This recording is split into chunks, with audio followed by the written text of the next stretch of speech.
Sembako, wakil wali kota, Pak. Ibu ya. Bapak, Tengok ibu sama bapak sini. 10 hari. Istrinya Pak. Anak ada berapa? Anak di Jawa. Oh, anak di Jawa. Sudah Bu, udah apa tedoan Bu? Ibu makan bisa? Bisa, tadi baru makan. Baru selesai, iya. Sudah Pak, dosa kita dan Ibu juga mungkin tidak bisa ditanggulangi dengan baik karena kesehatan cek ini kan. Dan mungkin juga kawan-kawan dari medis juga kesulitan. Rumah sakitnya gratis.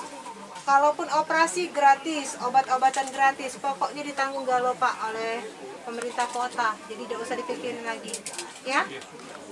Setuju Bu dibawa? Cuma ada yang nganter. Ini kami sudah ada ambulan. Iya. Ada yang bawa, Pak. Ibu, bapak langsung dibawa. Nanti bapak temenin baik. Aku udah baca jalan. Ibu ya coba Pak, ada jalan juga. Bapak ada pajak jalan. Iya. Berarti sekalian bapak juga diperiksa, Kalau aku mah diobati. masih bersepeda, sakitnya inilah sudah tahunan sakitnya.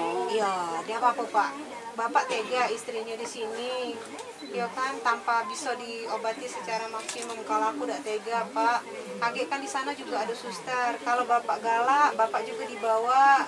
Sekalian kaget bapak pemeriksaan kesehatan.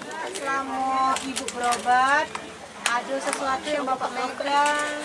Jadi bapak nak, ya mobilisasi antar jemput dan sebagainya sudah ada di sini. Ini ada sembako juga. Tinggal sekarang. Yuk Lina, melok apa? Ya, fokus. Pokoknya disuruhnya diobatin. Baik bapak juga Pak, ini kesempatan emas Pak. Sekalian itu bapak juga diobatin. Jangan tanggung bapak dengan ibu. Diterima di rumah sakit Bari, tidak ada biaya sama sekali. Ya Pak ya.